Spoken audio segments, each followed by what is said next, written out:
चौथा जो चैप्टर है पढ़िए तो क्या लिखा हुआ है, द्विघात समीकरण। क्या लिखा हुआ है, देखिए द्विघात बहुपद के सूत्र हम लिखे थे ax² plus bx plus c, ऐसे लिखा हुआ रहता था तो इसको बोलते थे द्विघात बहुपद। क्या बोलते थे, द्विघात बहुपद। और बराबर के चिन्ह दे करके अगर यहाँ 0 लिख देंगे तो क्या हो जाएगा, द्विघात समीकरण। क्या हो जाएगा, अब देखिए ऐसे रहेगा, बराबर के चिन्ह देकर के 0 नहीं रहेगा तो इसको बहुपद बोलते हैं, और बराबर के चिन्ह देकर के 0 लिख देंगे तो क्या हो जाएगा, समीकरण।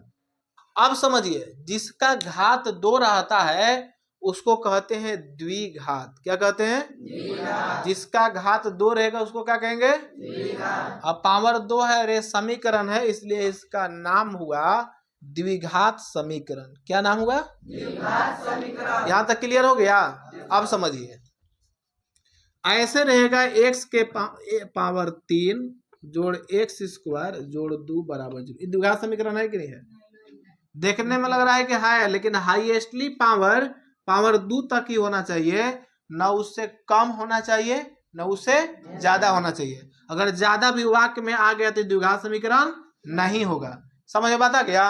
अब ऐसे लिखा हुआ रहेगा x² जोड़ 5 बराबर 0। ये द्विघात समीकरण है कि नहीं है, यह है कि नहीं है। अब ऐसे लिखा हुआ रहेगा x² जोड़ 7x जोड़ 5 बराबर 0। ये द्विघात समीकरण है कि नहीं है। अब ऐसे लिखा हुआ रहेगा x जोड़ 5 बराबर 0। यह है कि नहीं है, नहीं है, क्योंकि पावर 2 नहीं है। ये समझ में आ गया, ये समझ में आ गया होगा तो कम से कम 5 क्वेश्चन आप लोगों को खत्म हो गया। यहां तक किसी को कोई दिक्कत। अब देखिए द्विघात समीकरण में आप लोग आगे पढ़ोगे तो इसमें d का सूत्र आएगा, जो बड़ा D से लिखते हैं। d बराबर सूत्र होता है b² माइनस 4ac। ये सूत्र आप लोग जान रहे हैं। d बराबर सूत्र क्या होता है, b² माइनस 4ac। फिर से बतलाइए क्या होता है, b² माइनस 4ac। ठीक है। अब समझिए d को हिंदी में विवितकर कहते हैं। क्या कहते हैं, विवितकर। d को हिंदी में इसको क्या कहते हैं, विवितकर। विवितकर कहेगा तब भी, चाहे बड़ा D बराबर पूछेगा तब भी सूत्र एक ही होता है, d = b² माइनस 4ac। किसी को कोई दिक्कत, यहां तक समझ में आ गया। उसके आगे आप लोग पढ़िएगा तो आगे पढ़ने से पहले समझिए यहाँ पर d जो होता है, d का जो मान होगा इसको सोल्व करने के बाद अगर d का मान आ गया 0, d का मान क्या आ गया 0, सोल्व करोगे इसको जो सवाल आएगा d बराबर अगर 0 रहेगा तो इसको कहते हैं मूल जो होगा वास्तविक और समान होगा। समझ बता गया। जब d बराबर 0 रहेगा तो मूल क्या हो जाएगा, वास्तविक और समान। जब d देखो 0 से बड़ा रहेगा, d का मान 0 से क्या रहेगा, बड़ा रहेगा।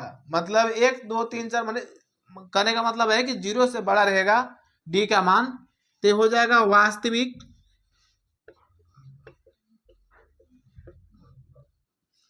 और असमान। क्या हो जाएगा, असमान।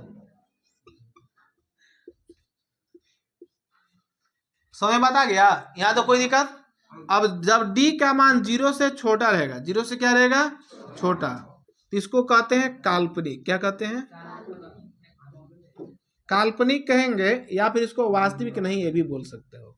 बस इतना ही आप लोग को इस चैप्टर में पढ़ना है। इसके आगे एक और पढ़ना है, इसमें मूल ज्ञात करने के लिए आएगा। मूल को हम लोग x से लिखते हैं, सब बोले x = minus B plus minus √d by 2a। कैसे बोलिए, x = minus B plus minus √d by 2a।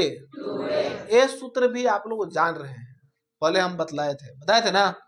अब यहां समझिएगा, अगर इतना नहीं समझ में आया होगा तो ये तो आप लोग पहले से समझ रहे हैं। d बराबर और x बराबर सूत्र तो पहले से जान रहे ना। अब ये समझिए d का मान अगर 0 आएगा तो मूल वास्तविक और क्या होगा, समान।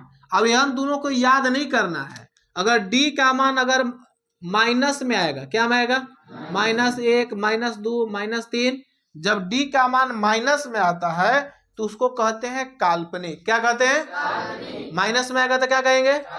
अगर वही प्लस में आ जाएगा, यही 1, 2, 3, 4 कुछ भी हो सकता है, तो क्या हो जाएगा? वास्तविक। क्या हो जाएगा? जब माइनस में आएगा डी का मान तो उसको क्या कहेंगे? काल्पनिक। क्या कहेंगे? माइनस में आएगा तो क्या कहेंगे? काल्पनिक। और प्लस में आएगा तो क्या कहेंगे?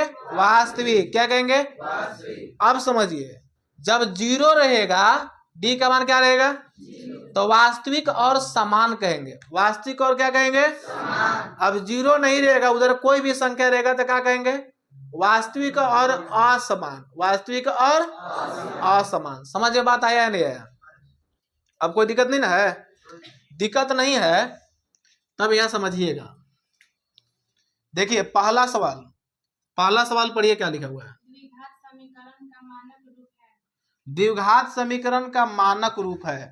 तो आप लोग को हम बतला है मानक रूप, अभी जस्ट समझे हो। विकल्प बोलिए। ए में क्या लिखा हुआ है? ax plus B. ये देखे बतला ये वाला है मानक रूप? नहीं है। बी में बोलिए।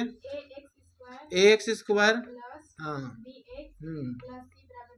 ये वाला होगा कि नहीं होगा? यही वाला नाम बतला है कि द्विघात समीकरण का मानक रूप यही होता है, ax स्क्वायर जोड़ bx जोड़ c बराबर 0। यही ना होता है? तो यही आप लोग को सही हो जाएगा। समझ में बात आया नहीं आया? अब आगे वाला विकल्प पढ़ने की भी जरूरत नहीं, यही सही है कि नहीं है? अब देखिए अगला दूसरा सवाल। अरे समझ में आया, आ रहा है कि नहीं आ रहा है जी? किताब मत पढ़ा जी, रुका। दूसरा पढ़िए। तो आप लोग बतलाओ, द्विघात समीकरण के घात कितना होता है? पावर कितना होता है? 2 है। 2 सही हो जाए। समझ में बात आया कि नहीं है? दूसरा खत्म हो गया। तीसरा पढ़िए। द्विघात समीकरण का हल करने की विधि है। पहला हो जाएगा पूर्ण वर्ग विधि। क्या हो जाएगा? गुणनखंड विधि। और एगो हो जाएगा, इसको क्या बोलते हैं? द्विघाती सूत्र, है ना? पढ़ दो क्या है?